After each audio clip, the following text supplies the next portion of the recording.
नमस्कार, तेज हरियाणा पर आपका स्वागत है। यदि आप पहली बार हमारे चैनल पर आए हैं तो सबसे पहले सब्सक्राइब करें, उसके साथ ही बेल आइकन भी दबा दें ताकि हर अपडेट आपको सबसे पहले पहुंचा सके। नमस्कार, तेज हरियाणा के फटाफट 25 खबरों के सुबह के बुलेटिन में आपका स्वागत है। दोस्तों, आज है 6 मार्च दिन शनिवार। यदि आपने अभी तक भी चैनल को सब्सक्राइब नहीं किया तो आप सब्सक्राइब जरूर करें ताकि हरियाणा की हर ताज़ा अपडेट हम रोजाना आप तक पहुंचा पाएं। तो चलिए शुरुआत करते हैं हरियाणा की विधानसभा बजट सेशन की खबर के साथ। पहले दिन की कार्यवाही में काली पट्टी बांधकर सदन में पहुंचे कांग्रेसी। राज्यपाल सत्यदेव ने पढ़ा अभिभाषण। हरियाणा विधानसभा का बजट सेशन शुरू हो गया है। राज्यपाल सत्यदेव नारायण आर्य अभिभाषण के जरिए सरकार का रोड मैप पेश किया। इसमें बताया गया कि जिन किसानों की फसलें रबी 2020 के दौरान ओलावृष्टि के कारण खराब हुई, उन्हें मुआवजा देने के लिए भिवानी, हिसार, महेंद्रगढ़, नूंह, रेवाड़ी, रोहतक, सिरसा और चरखी दादरी के डीसी को 115 करोड़ 18 लाख रुपए दिए गए हैं। सरकार ने नंबरदार का मानदेय बढ़ाकर 3,000 रुपये प्रति माह कर दिया है। भूमि अभिलेखों के आधुनिकीकरण के लिए भी प्रतिबद्ध है और इसके लिए डिजिटल इंडिया लैंड रिकॉर्ड आधुनिकीकरण कार्यक्रम चलाया जा रहा है। वहीं कांग्रेस ने सरकार के विरोध की पूरी रणनीति बना ली है। कांग्रेसी विधायक किसान आंदोलन और महंगाई के मुद्दे पर सरकार पर हल्ला बोलेंगे। प्रदर्शन को देखते हुए महासचिवालय चौक पर भारी पुलिस बल तैनात है। विधायक काली पट्टी बांधकर पहुंचे। इस पर गृह मंत्री विज ने आपत्ति भी जताई। इससे पहले सुबह कांग्रेस विधायकों की ओर से बीजेपी जेजेपी गठबंधन की सरकार के विरुद्ध हरियाणा विधानसभा के स्पीकर ज्ञानचंद गुप्ता को अविश्वास प्रस्ताव दिया गया है। विधानसभा में कांग्रेस के 30 विधायक हैं, लेकिन इस प्रस्ताव पर फिलहाल 25 विधायकों के हस्ताक्षर हैं।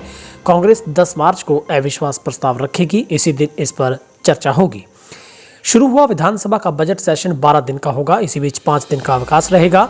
वहीं इस पर सत्र हंगामेदार रहने के पूरे आसार है। सत्ता पक्ष व विपक्ष के बीच टकराव के हालात भी बनेंगे। पूर्व सीएम एवं नेता प्रतिपक्ष भूपेंद्र सिंह हुड्डा 3 कृषि कानूनों के विरोध और किसानों के समर्थन में ये अविश्वास प्रस्ताव ला रहे हैं। नियमानुसार 18 विधायक एक साथ अगर ये प्रस्ताव लाते हैं तो विधानसभा अध्यक्ष को उसे स्वीकार कर चर्चा व मतदान के लिए समय तय करना जरूरी होता है। मुख्यमंत्री खट्टर और उप मुख्यमंत्री दुष्यंत चौटाला की जोड़ी हुड्डा की तीरों का जवाब देने के लिए पूरी तरह से तैयार है। बीजेपी जेजेपी गठबंधन द्वारा हुड्डा के अविश्वास प्रस्ताव को गिराने की तैयारी का दावा किया जा रहा है, लेकिन इस मुद्दे पर जमकर बहस होने के भी आसार है। बजट सेशन की शुरुआत से पहले ही मुख्यमंत्री और उप मुख्यमंत्री ने विपक्ष के हाथ कई बड़े मुद्दे छीन लिए हैं। प्राइवेट सेक्टर की नौकरी में हरियाणा के युवाओं को 75% रोजगार देने की गारंटी, अदालत में विवादित भर्तियों के नए सिरे से प्रक्रिया शुरू करने, अवैध रूप से शराब की बिक्री व जहरीली शराब से हुई मौतों की जांच कमेटियों की रिपोर्ट का अध्ययन करने के लिए अब मुख्य सचिव को कमेटी का गठन करने की जो बात कही गई है। हरियाणा के पूर्व मुख्यमंत्री हुड्डा सहित 20 आरोपियों को मिली अंतरिम जमानत। पंचकुला औद्योगिक प्लांट आवंटन मामले में हरियाणा के पूर्व मुख्यमंत्री हुड्डा सहित 20 आरोपियों को अंतरिम जमानत मिल गई है। मामले में शुक्रवार को ईडी कोर्ट द्वारा हुड्डा सहित अन्य आरोपियों को नोटिस भी जारी किए गए। पंचकुला औद्योगिक प्लांट आवंटन मामले में कांग्रेस के वरिष्ठ नेता व हरियाणा के पूर्व मुख्यमंत्री हुड्डा आज जो कि ईडी कोर्ट में पहुंचे थे। मामले में ईडी कोर्ट ने हुड्डा सहित 20 आरोपियों को अंतरिम जमानत दे दी है। अंतरिम जमानत 5 लाख रुपए के बेल बॉन्ड पर मिली है। अब मामले की अगली सुनवाई 15 मार्च को होगी। ईडी कोर्ट ने हुड्डा सहित 22 आरोपियों को प्लाट आवंटन मामले में नोटिस भी जारी किया है। उन्हें मामले में अपना जवाब देने को कहा गया अब जरूरी है। 8 दोषियों को कोर्ट ने सुनाई उम्र कैद की सजा, एक को जुर्माना भी लगाया। रंग नहीं खून से खेली थी होली।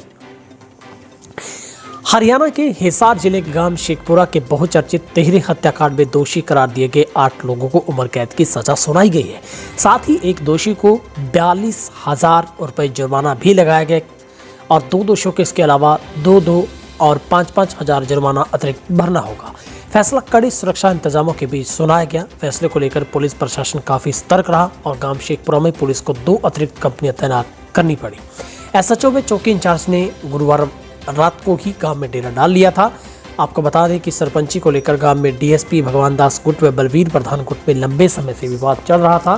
कभी पंचायत चुनाव तो कभी डेरा बाबा राजूनाथ के महंत पर आरोप लगाने को लेकर दोनों गुटों में लंबी रंजिश चल रही थी। मार्च 2017 में फाक के दिन शेखपुरा में कामरेड रामकुमार कसाना और मुकेश व प्रदीप फौजी की सुभाष गुज्जर व उनके साथियों ने मिलकर गोलियां मारकर हत्या कर दी थी। तकनीकी खामी ने कराया करोड़ों का नुकसान। हरियाणा के पलवल में इलेक्ट्रॉनिक सामान के 4 मंजिला शोरूम में लगी भीषण आग। हरियाणा के पलवल जिले में पुराना जीटी रोड स्थित इलेक्ट्रॉनिक्स का सामान बेचने वाले शोरूम में शुक्रवार तड़के भीषण आग लग गई। घटना में पूरा 4 मंजिला शोरूम, उसमें रखा सारा सामान जलकर राख हो गया, जिसमें शोरूम मालिक को 1.5 से 2 करोड़ का नुकसान हो गया। 3 घंटे बाद आग के ऊपर काबू पाया जा सका। सुबह सैर करने के लिए निकले लोगों ने राममाल सेल्स कॉर्पोरेशन के शोरूम से धुआं निकलते देखा।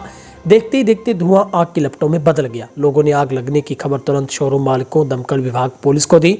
जानकारी मिलती ही मौके पर जो फायर ब्रिगेड की गाड़ियां पहुंची थी, पुलिस और मालिक राम प्रताप आर्य मौके पर पहुंचे थे, लेकिन आग की लपटों ने पूरे शोरूम को ही तबाह कर दिया। टिकैत बोले 1 साल और चलेगा आंदोलन। चडोनी ने कहा पता नहीं कितना लंबा चले आंदोलन। सरकार से वार्ता को लेकर बने गतिरोध के बीच अब खुद संयुक्त मोर्चा के नेता आंदोलन की अवधि को लेकर असमंजस में हैं।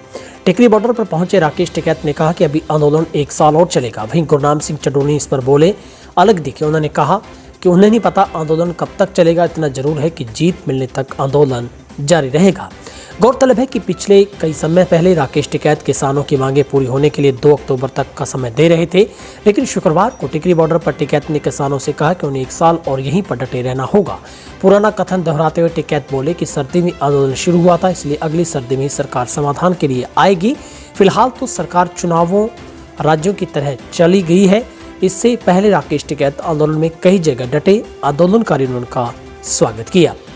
वुमेन डे पर हरियाणा विधानसभा रचेगा इतिहास। 5 महिला विधायक चलाएंगी सदन की कार्यवाही। हरियाणा विधानसभा के बजट सेशन का एक दिन पहले महिलाओं को समर्पित होगा। इसके लिए 8 मार्च यानी महिला दिवस को चुना गया है। सोमवार को महिला दिवस पर विधानसभा की पूरी कार्रवाई का संचालन महिला विधायक करेंगी। हरियाणा की राजनीतिक इतिहास में ये पहली और अभूतपूर्व दिन होगा। महिला दिवस पर बजट सेशन की कार्रवाई के संचालन के लिए विधानसभा स्पीकर ज्ञानचंद गुप्ता ने 5 महिला विधायकों की कमेटी बनाई। इस कमेटी में जजपा विधायक नैना सिंह चौटाला, कांग्रेस विधायक पूर्व मंत्री गीता बुक्कल, पूर्व सीपीएस भाजपा विधायक सीमा तरीखा, बीजेपी विधायक निर्मल रानी को शामिल किया गया है। कांग्रेस विधायक दल की नेता रह चुकी किरण चौधरी ने स्पीकर के समक्ष आपत्ति जताते हुए कहा कि कांग्रेस की तरफ से सिर्फ एक महिला विधायक को शामिल किया गया है, जिसके बाद स्पीकर ने किरण चौधरी का नाम भी इस कमेटी में जोड़ दिया। 8 मार्च को विश्व महिला दिवस है। इसी दिन राज्य सरकार सदन में कई अहम घोषणाएं कर सकती है। हरियाणा विधानसभा में राज्यपाल का अभिभाषण किसान ही भगवान, खेती और सिंचाई पर फोकस। हरियाणा की बीजेपी जेजेपी गठबंधन की सरकार ने बजट पेश होने से पहले ही राज्यपाल सत्यदेव नारायण आर्य के माध्यम से अगले सालों के विकास का रोडमैप जनता के सामने पेश किया है। केंद्र सरकार के 3 कृषि कानून के विरोध में चल रहे आंदोलन के बीच हरियाणा सरकार ने किसानी, खेती और सिंचाई को अपने एजेंडे में सबसे ऊपर रखा। प्रदेश सरकार सिंचाई कार्य में यमुना के साथ साथ टेड पानी का भी इस्तेमाल करेगी। पहले से मंजूर शुदा मेडिकल कॉलेजों को पूरा कराने के साथ साथ सरकार नए आयुर्वेदिक कॉलेज खोलने पर भी जोर देगी। हरियाणा के राज्यपाल आर्य के अभिभाषण के साथ शुक्रवार से विधानसभा के बजट सेशन की शुरुआत हो गई। राज्यपाल की 51 पेज के अभिभाषण की प्रतियां सदन के पटल पर रखी गई, जिन्हें पढ़ा हुआ मान लिया गया। राज्यपाल ने दोपहर 2:02 पर अभिभाषण शुरू किया और 5 मिनट में ही समाप्त कर दिया।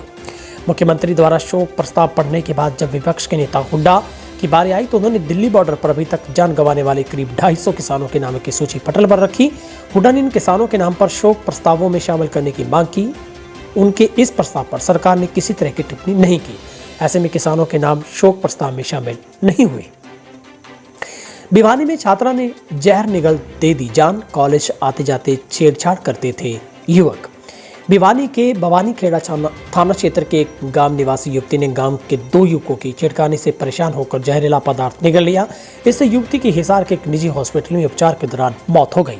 पुलिस ने युवती के भाई के बयान के आरोपित हितेश जाखड़ व एक अन्य के खिलाफ युवती को आत्महत्या के लिए मजबूर करने व जान से मारने की धमकी देने व SC/SC एक्ट के तहत मामला दर्ज किया है। 1 लाख करोड़ के निवेश और 5 लाख युवाओं को रोजगार देने की योजना। हरियाणा में कोरोना से चल रही जंग के बीच प्रदेश सरकार ने नए बजट सेशन की उम्मीदों की नई किरण दिखाई है। राज्यपाल सत्यदेव ने शुक्रवार को बजट अभिभाषण में न केवल कोरोना काल में सरकार द्वारा किए गए कामों पर मोहर लगाई, बल्कि भविष्य का रोड मैप भी दिखाया। नई उद्यम और रोजगार नीति के तहत प्रदेश में 1 लाख करोड़ रुपए का निवेश आकर्षित करने के साथ ही 5 लाख युवाओं को सरकारी व निजी क्षेत्र में नौकरी की योजना सरकार ने बनाई है। 55,000 से अधिक सक्षम युवाओं की रूपरेखा तैयार की गई है। सूक्ष्म, लघु एवं मध्यम उद्योगों के विकास पर जोर देते हुए ऑटो घटक और लाइट इंजीनियरिंग, कृषि आधारित खाद्य प्रसंस्करण और संबंध उद्योग, कपड़ा और परिधान, electronic system design and manufacturing, Raksha, air space manufacturing, दवा और चिकित्सा उपकरण सहित तमाम जो भंडारण में निवेश का बढ़ावा देने पर जोर रहेगा। बीजेपी जेजेपी सरकार के खिलाफ अविश्वास प्रस्ताव लाएगी कांग्रेस। हरियाणा विधानसभा का बजट सेशन शुरू हुआ है, जिसमें राज्यपाल के अभिभाषण के कुछ समय के लिए विधायकों के बीच बहस हुई, जिसके बाद सोमवार 2 बजे तक के लिए सदन की कार्यवाही स्थगित की गई है। इधर कांग्रेस की तरफ से अविश्वास प्रस्ताव को मंजूरी मिल गई है। हालांकि कांग्रेस की तरफ से प्राइवेट बिल को नामंजूर कर दिया गया था। अब 10 मार्च को तारीख अविश्वास प्रस्ताव के लिए रखी गई है। 10 मार्च को कांग्रेस की तरफ से मनोहर सरकार के खिलाफ अविश्वास प्रस्ताव पर चर्चा होगी। कांग्रेस की तरफ से दिए गए अविश्वास प्रस्ताव को स्पीकर ज्ञानचंद गुप्ता ने मंजूर कर लिया था। कांग्रेस की तरफ से लाए जा रहे इस प्रस्ताव पर फिलहाल 25 विधायकों के हस्ताक्षर हैं, लेकिन कांग्रेस के पास विधानसभा में 30 विधायक हैं। ऐसे में अब कांग्रेस की तरफ से लाए गए अविश्वास प्रस्ताव पर 10 मार्च को चर्चा होगी। हरियाणा रोडवेज के 1000 ड्राइवर दूसरे विभागों में होंगे एडजस्ट, आदेश न मानने पर सेवाएं हो जाएंगी समाप्त। हरियाणा के परिवहन विभाग में 1000 चालकों को दूसरे विभागों को एडजस्ट करने के लिए आदेश जारी किए गए हैं। अब अलग अलग विभागों में भारी वाहन चलाने के लिए 1000 सरप्लस चालकों को भेजा जाएगा। हरियाणा सरकार की तरफ से 4 मार्च को इस संबंध में पत्र जारी किया गया है, जिसमें अलग अलग विभागों, निगमों और बोर्डों में जरूरत के हिसाब से इन सरप्लस चालकों को शिफ्ट किया जाएगा। सर्वप्रथम सबसे जूनियर ड्राइवरों को दूसरे महकमे में भेजा जाएगा। अगर कोई चालक दूसरे विभागों में जाने को तैयार नहीं होता तो 1 महीने के नोटिस पर उनकी सेवाएं समाप्त की जा सकेंगी। बाइक सवार पति पत्नी की मौत, बेटी गंभीर। पलवल में एक सड़क हादसे में पत्नी और पति की मौत हो गई, जबकि बच्ची गंभीर रूप से घायल हो गई। ये सभी लोग बाइक पर सवार होकर जा रहे थे। मिली जानकारी के अनुसार नेशनल हाईवे 19 पर एक दर्दनाक सड़क हादसे में पति पत्नी की मौत होगी। उनकी बच्ची गंभीर रूप से घायल है। बताया गया है कि उत्तर प्रदेश के रहने वाले विष्णु अपनी पत्नी शशि और बेटी के साथ बाइक पर बैठकर ससुराल जा रहा था। जैसे ही वो हाईवे पर इंडियन गैस एजेंसी के पास पहुंचा तो पीछे से तेज रफ्तार अज्ञात वाहन ने टक्कर मार दी। सैलजा का बयान, हर मुद्दे पर हम मनोहर सरकार की खोलेंगे पोल। हरियाणा कांग्रेस की अध्यक्ष कुमारी सैलजा ने मनोहर सरकार को जनता की उम्मीदों को पूरा करने पर पूरी तरह से विफल करार दिया। उन्होंने कहा कि विधानसभा में हमारी पार्टी सरकार के खिलाफ अविश्वास प्रस्ताव लेकर आएगी।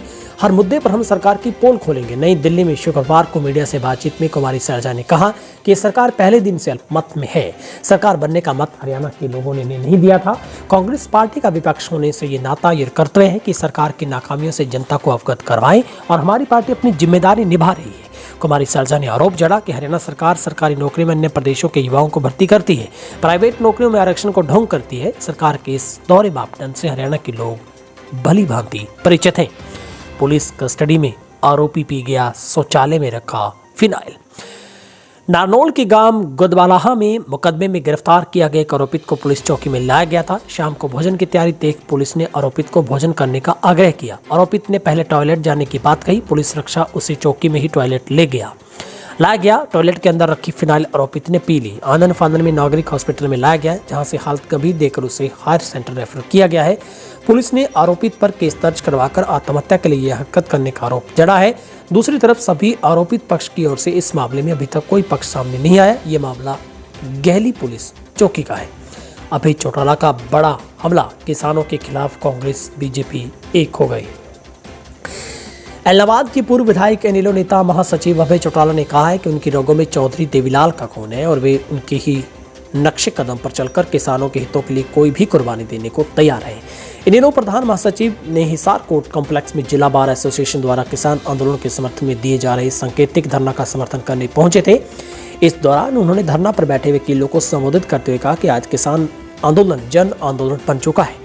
बीजेपी सरकार इस आंदोलन को लेकर जिस प्रकार का रवैया अपनाए हुए है वही लोकतांत्रिक प्रणाली में कभी भी जायज नहीं ठहराया जा सकता। उन्होंने कहा कि किसानों के खिलाफ कांग्रेस बीजेपी अब एक हो गए हैं। कैथल में जलता हुआ मिला व्यक्ति का शव, फैली सनसनी। कैथल जिले के गांव केओडक के पास गुजर रही हांसी भुटाना नहर के किनारे पराली के ढेर में एक शव जलता पाया गया। खेत में जाने वाले राहगीर ने देखा कि पराली जल रही है। उसने सोचा कि आग कोई लगा गया होगा, लेकिन उसे आग में किसी के पैर दिखे। इसके बाद पुलिस को सूचना दी गई। सूचना मिलते ही क्योडक चौकी पुलिस सदर पुलिस मौके पर पहुंची। साथ ही फॉरेंसिक टीम की बुलाया गया था। जहां पर पहुंचे पुलिस ने दलबल के साथ मौके पर जाकर मुआयना किया। आसपास के खेतों में भी जांच की गई है, कहीं से कोई सुराग नहीं मिल पाया, लेकिन फिलहाल कोई सुराग हाथ नहीं लग पाया। शव पूरी तरह से जल चुका है, इसलिए शव की पहचान नहीं हो पाई। हरियाणा विधानसभा में डॉक्टर भीमराव अंबेडकर की 7 फीट ऊंची प्रतिमा का हुआ अनावरण। हरियाणा के मुख्यमंत्री मनोहर लाल ने हरियाणा विधानसभा में संविधान निर्माता डॉक्टर भीमराव रामजी अंबेडकर जी की 7 फीट ऊंची प्रतिमा का अनावरण किया है। इस मौके पर विधानसभा अध्यक्ष ज्ञानचंद गुप्ता व उपाध्यक्ष प्रदेश के सभी मंत्री मौजूद रहे। प्रतिमा के अनावरण अवसर पर मुख्यमंत्री ने कहा कि विधानसभा परिसर में बाबा साहब की प्रतिमा स्थापित करना हरियाणा विधानसभा के इतिहास का महत्वपूर्ण फैसला। उन्होंने कहा कि इस शुभ अवसर पर सभी दलों के विधायक पहुंचे, ये खुशी की बात है। बाबा साहब ने हमारे देश की व्यवस्था को सुचारू रूप से चलाने के लिए संविधान बनाया। बाबा साहब ने सभी को समान अधिकार दिए। वे भारत माता के सच्चे सपूत थे। उन्होंने कहा कि मैं सबको आह्वान करता हूं कि बाबा साहब अम्बेडकर के दिखाए रास्ते पर आगे बढ़े। अब नहीं देना होगा कूड़ा उठाने का चार्ज, यूजर चार्ज बंद करने का प्रस्ताव सर्वसहमति से पास। बहादुरगढ़ शहरवासियों के लिए एक सुखद समाचार सामने है। बहादुरगढ़ में नगर परिषद बोर्ड ने शहर के लोगों पर लगाया गया यूजर चार्ज बंद करने का प्रस्ताव सर्वसहमति से पास कर दिया। अभी तक घर घर कूड़ा संग्रह करने के बदले शहरवासियों से यूजर चार्ज वसूला जा रहा था। 240 रुपए से लेकर 1200 रुपए प्रति साल के हिसाब से रिहायशी मकानों से यूजर चार्ज लिया जा रहा है। वहीं दुकान व्यवसायिक संस्थानों ने 300 से 60,000 प्रति साल तक यूजर चार्ज लेने का प्रावधान है। फिलहाल बहादुरगढ़ नगर परिषद पिछले 2 साल से एक साथ यूजर चार्ज वसूल कर रही है। बहादुरगढ़ नगर परिषद बोर्ड की बैठक में यूजर चार्ज रद्द करने का प्रस्ताव सर्वसहमति से पारित किया गया है। लव जिहाद एक्ट में कहीं भी हिंदू या मुसलमान की बात नहीं, मंत्री विज ने बताया कानून का नाम। हरियाणा के गृह मंत्री विज ने डिप्टी सीएम चौटाला के लव जिहाद शब्द पर ऐतराज जताने को लेकर प्रतिक्रिया देते हुए कहा कि इस एक्ट में कहीं भी हिंदू या मुसलमान की बात नहीं कही गई, बल्कि ये कानून प्यार की आड़ में लालच देकर, धोखा देकर या फिर दबाव बनाकर धर्म परिवर्तन के खिलाफ लाया जा रहा है।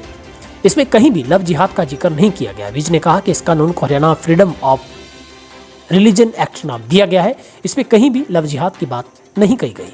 हरियाणा विधानसभा के बजट सेशन शुरू होते ही सत्र के पहले दिन कांग्रेसी विधायक काली पटिया बांधकर पहुंचे, जिस पर कड़ी नाराजगी जताते हुए गृह मंत्री ने कहा कि आज साल के पहले सत्र का पहला दिन था। सदन में राष्ट्रगीत और राष्ट्रगान का आज कांग्रेसी विधायकों ने अपमान किया है। संयुक्त किसान मोर्चा के आह्वान पर 5 घंटे रहेगा चक्का जाम। केएमपी केजेपी एक्सप्रेस वे रहेंगे पूर्ण तरीके से जाम। पलवल में कृषि कानूनों के खिलाफ किसान आंदोलन को 100वें दिन भी जारी रहा है। आंदोलन के 100 दिन पूरे होने पर किसान नेताओं ने कहा है कि आंदोलन लगातार जारी रहेगा जब तक किसान की कृषि कानून वापसी की जो मांग है पूरी नहीं होती। एमएसपी पर कानून नहीं बनता, किसान अपने घर वापसी नहीं करेंगे। सर्दी का मौसम जा चुका है, किसानों ने गर्मियों की तैयारियां कर ली है। टेंटों में पंखे लगा दिए गए हैं। आने वाले दिनों में घटनास्थल पर झोंपड़ी डाली जाएगी, उनमें कूलर की व्यवस्था भी की जाएगी। किसान नेताओं का कहना है कि संयुक्त किसान मोर्चा के आह्वान पर यहां का किसान हर आदेश की पालना करते हैं। केएमपी केजेपी एक्सप्रेसवे को जाम किया जाएगा। किसान सड़क पर टोल बैरियर पर बैठकर जनसभा करेंगे, विरोध प्रदर्शन जताएंगे। चौपाई व रागनियां आयोजित की जाएगी। विरोध प्रदर्शन के लिए रूपरेखा तैयार की गई है। गाँव से किसान ट्रैक्टर ट्रॉली में धरना स्थल पर आएंगे। एक्सप्रेसवे को 11 बजे से शाम 4 बजे तक के लिए जाम रखा जाएगा। उन्होंने बताया कि 7 मार्च को कर्नाटक से एमएसपी के लिए शुरू होने वाली यात्रा में भी यहां के किसान समय समय पर शामिल होते रहेंगे। खुशहाल जीवन जीने योग्य शहरों में करनाल ने पाया 4था स्थान। भारत के 100 से अधिक खुशहाल जीवन निर्वाह करने योग्य सबसे बेहतर शहरों की सूची में हरियाणा के करनाल ने 4था स्थान हासिल किया है। केंद्रीय आवासन और शहरी कार्य राज्य मंत्री हरदीप सिंह पुरी की ओर से ईज ऑफ लिविंग इंडेक्स 2020 और नगर पालिका कार्य MPI 2020 की अंतिम रैंकिंग जारी की गई, जिनमें से MPI के तहत करनाल का ओवरऑल प्रदर्शन काफी अच्छा रहा। निगम आयुक्त ने बताया कि करनाल नगर निगम ने पिछले 3 वर्ष से ODF प्लस सर्टिफिकेशन में भी कायम रखा है। यही नहीं, करनाल स्वच्छ सर्वेक्षण में भी लगातार सम्मानजनक रैंकिंग हासिल कर रहा है। वहीं पर हरियाणा के आखिरी छोर मंडी डबवाली में भी 6 लाइन ग्रीन प्रोजेक्ट में अधिकृत की गई भूमि के उचित मुआवजे की मांग को लेकर किसानों का धरना लगातार जारी है, जहां पर किसानों ने खेतों में तंबू टेंट लगाकर अनिश्चितकालीन धरने की शुरुआत की है।